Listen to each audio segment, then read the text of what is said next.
Guys, কীরকম লাগে যখন একটা ছোটো বোন তোমাকে একটু পিঠে বানায় খাওয়ায়?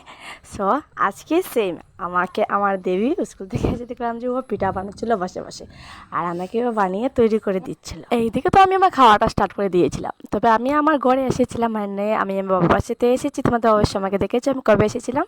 আর এদিকে তো আমার মা মানে মিনিকে তৈরি করে দিচ্ছিলেন মাছ দিয়ে, মানে শুটকি শুকনো মাছ দিয়ে একটি মানে রেসিপি, যেটি আমার বিড়াল খাচ্ছিল, সরি আমার নয়, মানে আমার বাইরের বিড়াল খাচ্ছিল।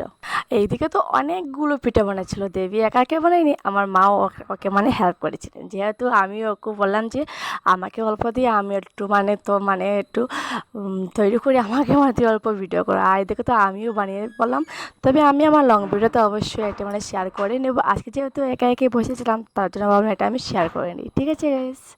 তবে এদিকে পিঠাগুলো তো তৈরি হচ্ছিলো, তো কে কে খাবে চলে আসো। আমার তো পিঠা খেতে অনেক ইচ্ছা করছিল, তার জন্য আমি বানিয়েছিলেন।